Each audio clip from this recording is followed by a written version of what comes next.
And now it's Deborah Kobylt Live.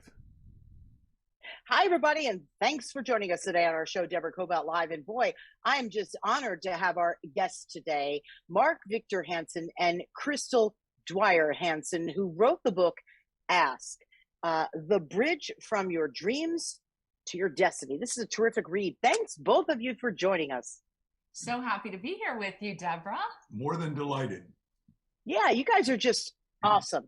I've been doing all my research on you. I mean, I've known about you for years because everyone knows Mark, of course, from that incredible book that you co-authored, Chicken Soup for the Soul. So you've been around for some time, but the two of you have been doing some incredible work together, namely this latest book, Ask.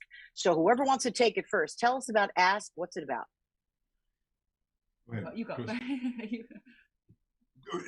Okay, so what happened is that we've been blessed, as you know, to travel to 80 countries, talk to 7 million people, meet all kinds of great people with good attitudes, good education, professional. But the difference we discovered between somebody who succeeds a little and somebody who's vastly successful, they knew one thing only, had the ability to effectively ask. They knew the science and technology. So we said, well, wait a second, why don't we teach it? Because no one ever taught it. I mean, everyone knows ask and you shall receive, but no one ever detailed it. So we detailed it to ask yourself, ask others, and ask God, and went on it.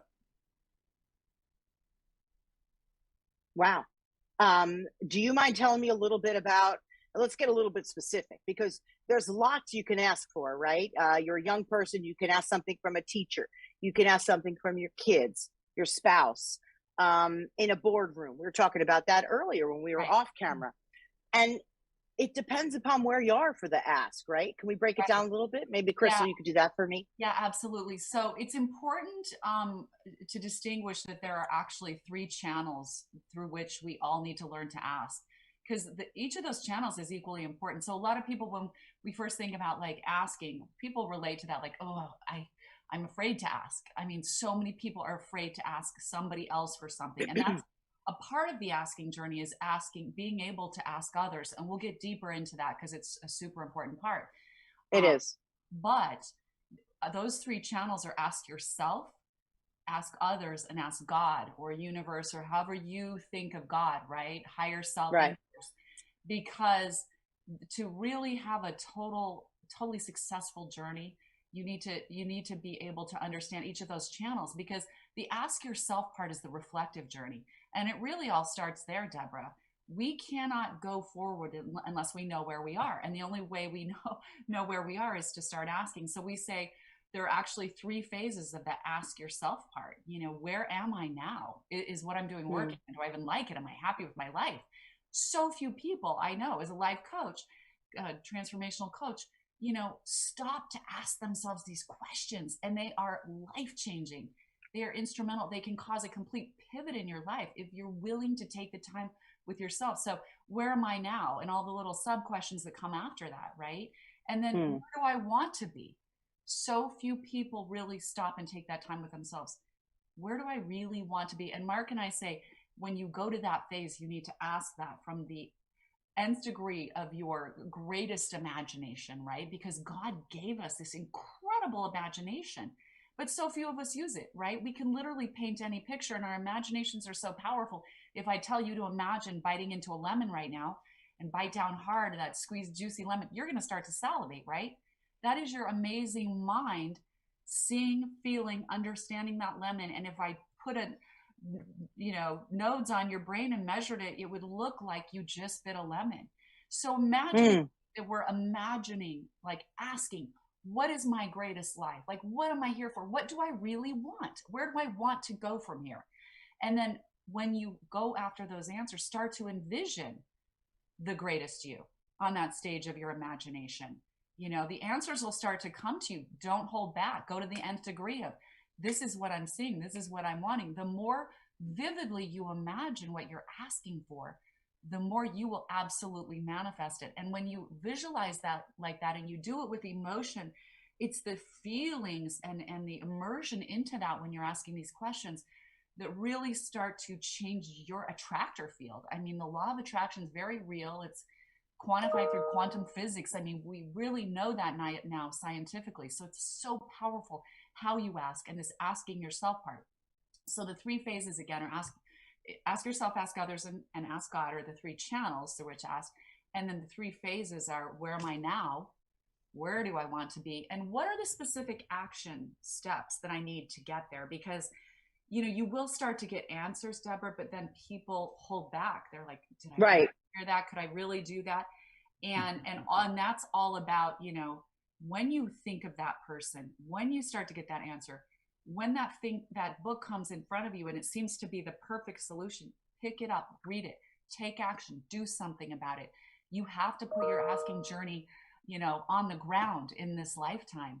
So it's just so incredibly important. And one of the reasons people hold back and don't put their journey into action is because they have what we call the 7 roadblocks to asking. And I'll let Mark talk about those a little bit, but those are huge. We found that everybody carries some of the roadblocks. Oh, there's no doubt. Yes, I'd like Mark to step in and talk about that, because as you were talking, right, I was thinking, what happens when you're intimidated, and what happens when there's fear? So many of us have fear when we step into a room and we want to ask for something. It's interesting for myself. Very often I'm asked to ask for money for someone, right? If I'm trying to raise money for a foundation. And even I'm not super comfortable about the ask. And I think, and I have to tap in, I've read your book, I have to tap into some of that myself and give myself the courage to do that. So what do you do when you're fearful, when you're intimidated, and all the rest? Mark, please. Okay, so what we discovered is there are 7 roadblocks. First one's a sense of unworthiness, which is why we fear asking. You're going to go, if I go ask them for $100,000 or $1 million or $10 or whatever it is, maybe I'm not worthy to ask them, because they got the money and I don't. And then number 2 is naivete. And then number 3 is fear, like you just said. Then disconnection is the last one. But you've got excuses and you've got pattern paralysis. All those things stifle and stop. All of us have some of them some of the time.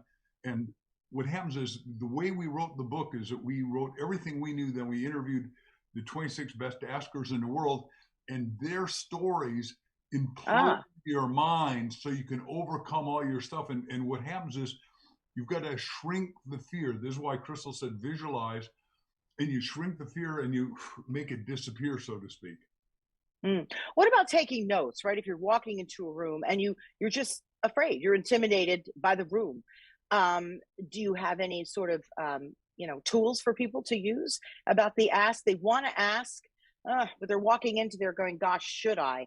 What do you say to them? Yes. I mean, there are so many different tools in the book in so many different ways, but part of it is, preparation to be a good asker. To become a good asker, you have to prepare. Going through this book, reading the stories. Here's the amazing thing about stories. We all live each other's stories in a way. There's a universal life experience, right? So if I've had this incredible experience where I was terrified, and you know what, let's just talk about one of those really quickly. So there's this woman, Lynn Marquis, who came out of college, just wanted to go into the nonprofit space.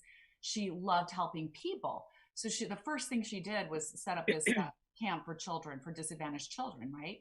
And it was going to be an amazing camp for children whose parents can't pay for it. It was going to last throughout the summer, but kind of expensive. So she was able to secure an appointment with this woman who controlled a large family trust in her city. She was like one of the wealthiest women there. She shows up in the office that day, in her office, and she was so terrified, even though she didn't get the appointment. She said, I was visibly shaking, and there was no denying it. Like, there was no hiding it, right? So she just basically apologized to the woman. She said, I'm really honored to meet with you. I'm scared. I'm just nervous. Wow. I love that. Yeah. Just face it. Like, I'm a little nervous because I'm really excited to be with you. And the woman, of course, was like, just, put her at ease, sit down, let's have a chat. And she said, tell me about your camp. So she explained everything. And then the woman said, well, how much is it going to be, for the campers? And again, Lynn she had to ask for the money. She goes, I literally stuttered. She goes, it's $5,000 for one camper. And the woman looked at her and she said, okay, so how many campers do you want to have? Because I'd like to sponsor all of them. How much would that be? So, it's not always about, you're probably going to have some fear sometimes. right? It's about, recognizing, okay, look, I have some fear, but I'm just going to crush it with some courage. I'm going to step on it with some courage. Imagine, like Mark said, that fear is getting smaller and smaller, and you walk over and you step on it, and you keep going anyway, because the lost opportunity is so great when people don't ask. And we have some other amazing stories about that, where people have learned tough life lessons when they didn't ask. We talk about Rita Davenport's story, her $1 billion mistake. I mean, to not be persistent. And when you ask, if someone says no the first time, ask again and again and again. And these roadblocks are important to study, because we all have them at some point. We all feel that sense of unworthiness sometimes. It's just that it's something that happens in our childhood conditioning, where things happen, we were shut down, and we just feel like we're a little less than, or we're not enough at some level.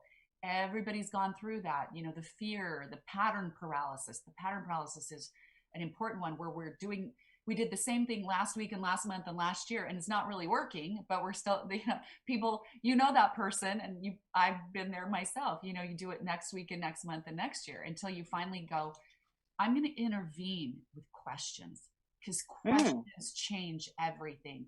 That's the thing. Asking questions is the greatest paradigm changer of all. It is everything.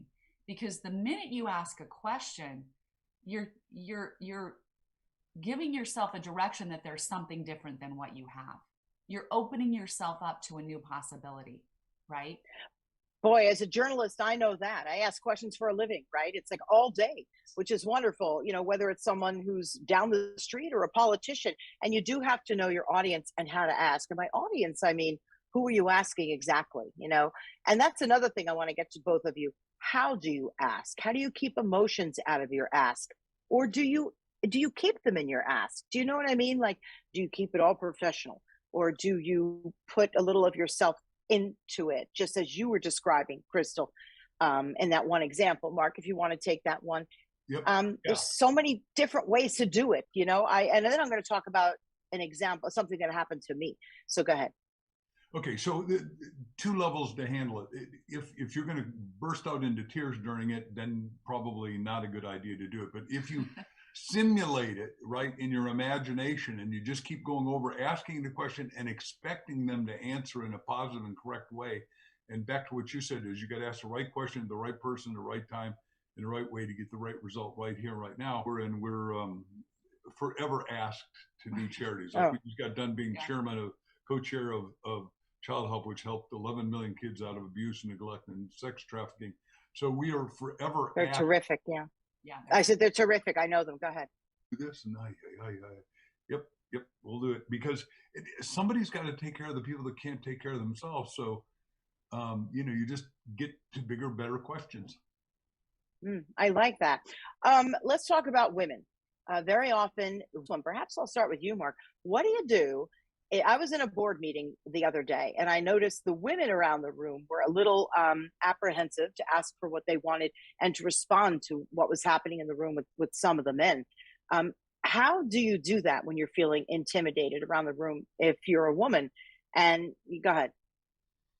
What happens is I watch my wife on a full-time basis, because we hang around very intimidating people, as you can make it, visionary leaders that lead. And she always asks questions that are bigger, bolder, stronger. And most of the men, sit back and go, holy cow, she's not just listening to her, and ask her from now on how to get this done. Yeah, well, you're good, but she's good at it. And I'm talking about maybe someone who's not as good at it, Crystal, I'm sure you've been in a room with women who didn't feel as confident. And I'm sure many times you might not, but you think, you know what, I don't know.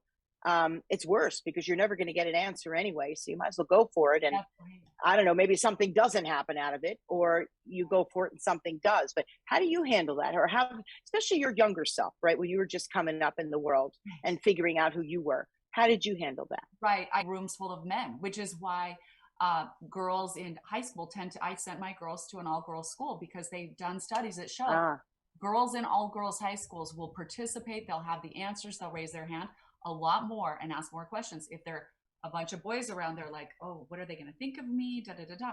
So we kind of come to the table, the boardroom table, with that that tendency. And I think women, because our left brain, right brain are so integrated, we're very emotionally integrated, our left and right. So we're always like we're analyzing emotionally what people are thinking intellectually, whereas men are more left brain. It's like my psychologist friend said, women have this super highway between the hemispheres of their brain, and men have a dirt path.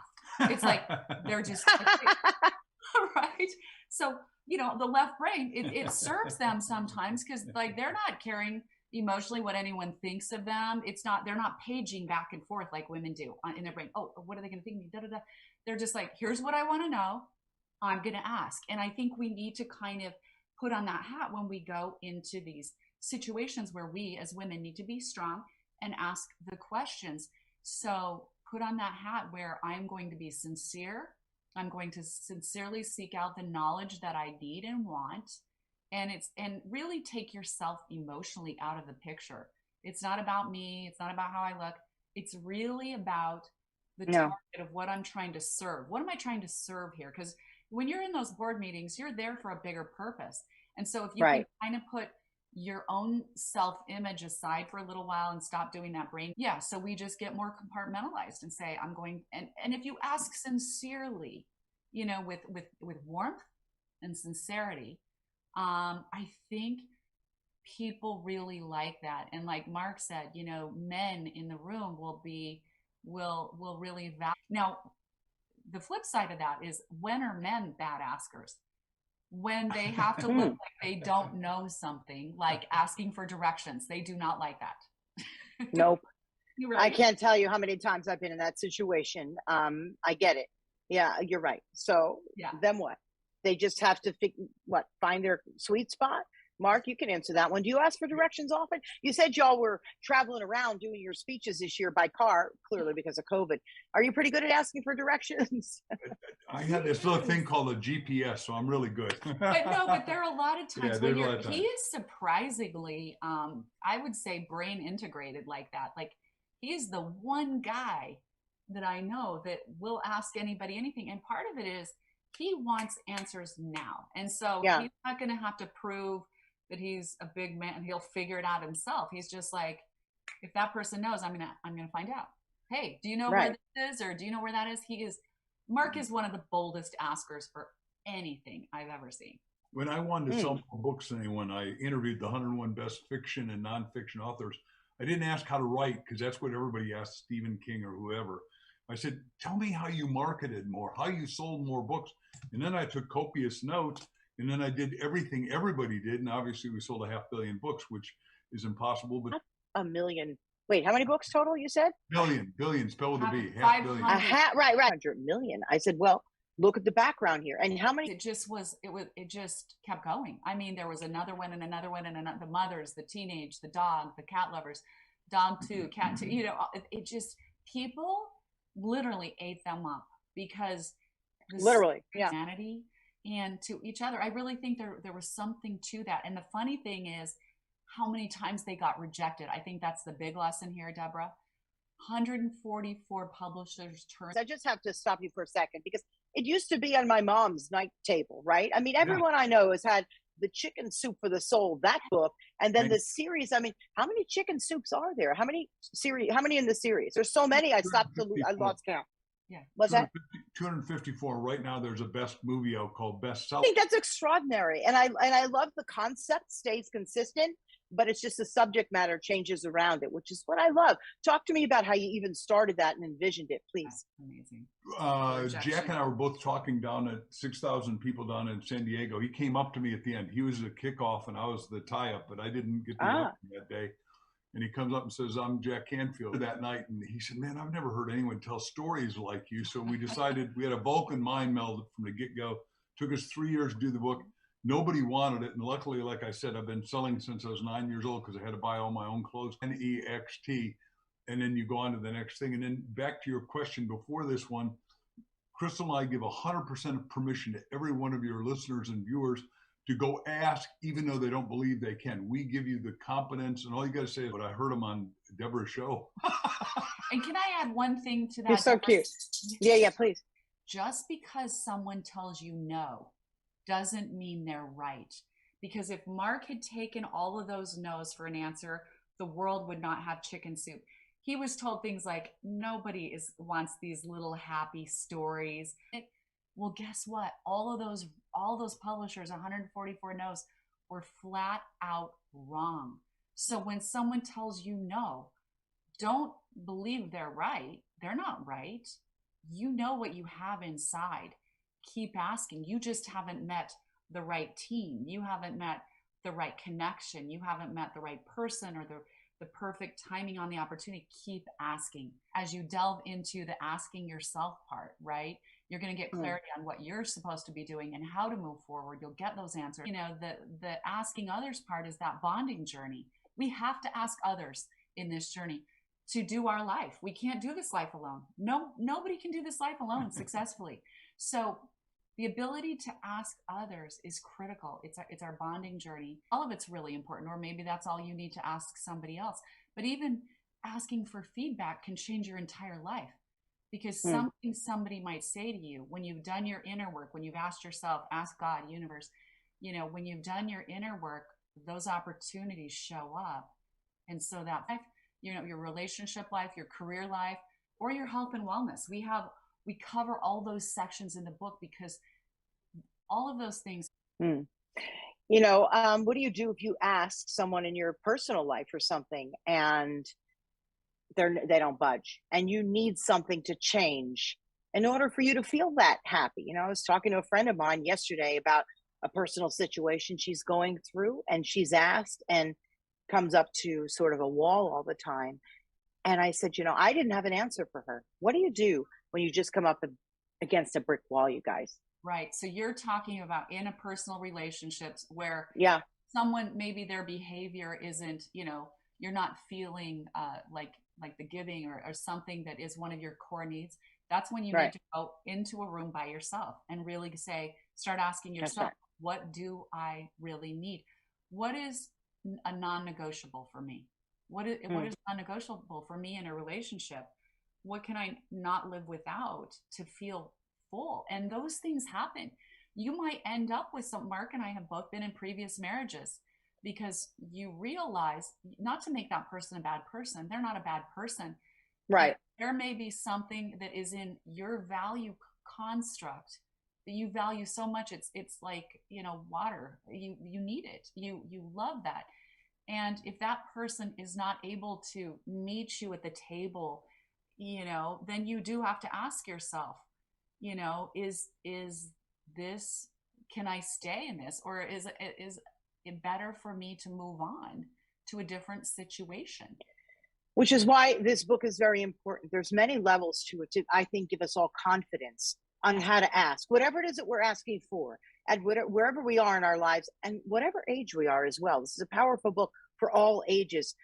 You have 5 children, 6 grandchildren between the two of you. And I'd like to know who asked out who first. Like, who was the first one? What happened? Okay, so after people are pretty superficial. They go, I want me a hot-looking babe, or I want him tall, dark, and handsome. Pretty temporary, right? So anyhow, I'm doing this seminar in LA, and it's packed house, and I see this radiance sitting there, because you can see the emanation of somebody if you're in a high enough state of consciousness. And I said, is she married? And said, no, she got divorced a while ago. So long story short, we're at the VIP meeting, and I'm thronged with people, but she is over in a corner, and this lady inadvertently hits a red glass of wine all over her white slacks. Well, I broke through the question. I said, are you as hungry as I am? It's 9:30 at night, and I haven't had a chance to eat, but we can't stay here. We've got to go off property, because everybody wants 2 minutes of my time. We get to the top restaurant in LA, and there's like 50 people, and a $100 bill won't get me in. So I thought, okay, questions the answer. We goofing around. We walk up to the maitre d', and he looks at Crystal and sees her beauty and says, okay, I give up. Who is she? Well, question. Totally goofing. I said, you don't recognize her?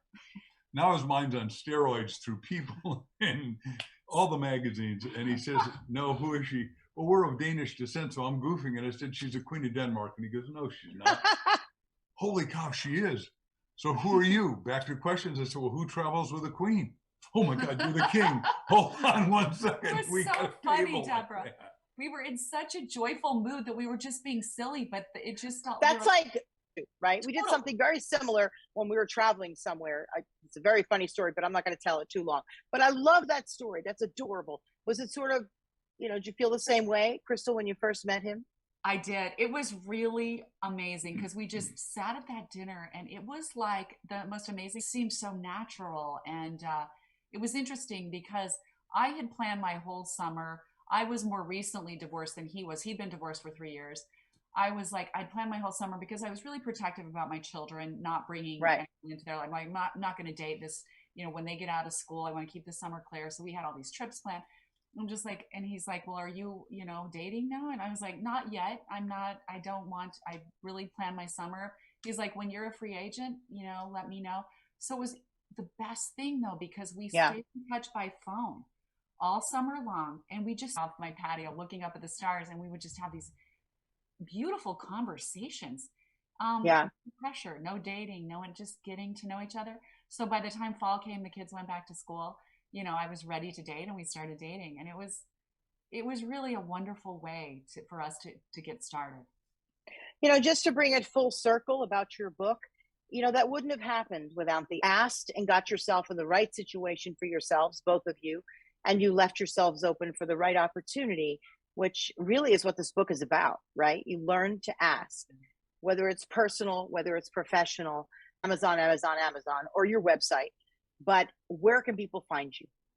And then we want to help everyone become a master asker. So we've created an ask. Everyone says, well, I know how to ask. Well, by the way, look at it's hard. If you don't have good results, you're not a master asker yet. If you've got better results than I have, I'll listen to you. If you don't, then I think you better listen to me for a while. I'm talking about to the audience generally here, not you specifically. Yeah. No, you can put me in there too. I don't know. Are you kidding?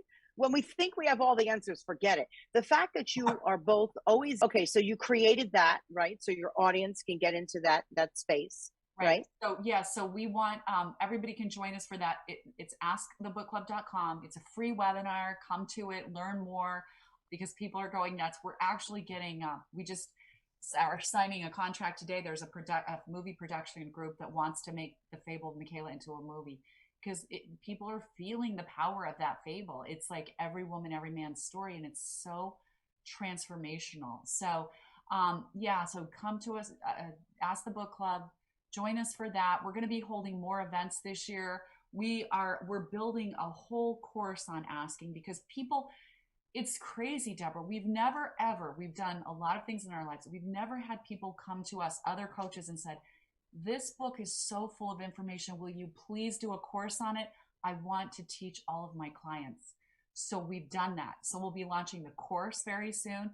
So just come to the webinar with us. It's free. And then we'll give you information about the course and everything as it unfolds. But yeah, this asking journey, it's exciting. It's exciting for all of us because there is no mechanism that has the ability to reveal what is hidden from you like asking. So let's take the journey. Yeah, there's no doubt about it. This is the kind of thing also that should be in schools. I often say all the stuff that we need to know by the time we're adults, we should have learned when we're 6, 7, and 8, right? This is terrific to incorporate into, gosh, you should do, I'm giving you an idea here, ask for kids. There's one. And you could just put me in your little, prologue and just say, thanks for the idea. But isn't that a great idea? This is the kind of stuff kids need to be reading. That is a great, there you go. Yeah, I love that idea. Don't you, honey? I Absolutely. love that. Children need this. I always say that I have 3 sons, right? And some of the stuff, to be honest, I wish I taught them that I've learned in my own life. I'm thinking, gosh, why can't that at least be incorporated into curriculums? Great to learn your math and your reading, but all the other stuff you need to know, like how to ask your teacher, how to ask your mom and dad, your playmate, whatever. So there you go. Let me know when you write that one. I'll have you back. We will for sure. Good. Thank you for the invite. I absolutely love that. And even more, the most important thing is really learning to ask themselves. Think about that. To rely on that inner voice inside of themselves. What a great gift you could give to children. I mean, to anyone, obviously, but we should do the children's version. Yeah. Well, let me know. You both have been wonderful. There's so many more questions I'd love to ask you, like about who you were when you're younger. So maybe we'll have you back if you'd be so kind. That would be great. Yeah, because you both have a lot of wisdom to share with my audience. I know. So I've really enjoyed having you very, very much. Mark, Victor Hansen, absolutely, and Crystal Dwyer Hansen. Thank you so much. Please pick up this book, Ask. I don't often endorse something and say a must. I love the book. I got a lot out of it. And to be honest with you, I'm passing it around a little bit. I may get a few as gifts for my friends who I think could really, who could really benefit from this book as well. So thank you very much. Christmas gift ever. Yeah, Right. thank you, Deborah. It is. I'm telling you, it's a great who has gift. struggled, and so many people have struggled through this past year. We just don't have the answers. Well, there's only one way to find them. Start that asking journey. So yeah, we're excited. Hopefully everybody will grab the book and feed back to us. Find us on social media. We'd love to hear your thoughts and your responses and your questions. And so thank you. Absolutely. Thank you both very, very much. And you can find our show, everybody, on YouTube, Instagram, Facebook, of course, and then we digitalize it and it goes audio on all platforms. We're on iHeartRadio, we're on Amazon, Apple Podcasts, just Spotify, anywhere you get a podcast, just put in our name, Deborah Kobylt Live, and you'll find us there. Thank you both very much for joining us. Pick up the book, Ask, and we'll talk to you next time. Bye-bye. Thanks, Deborah. Thank you.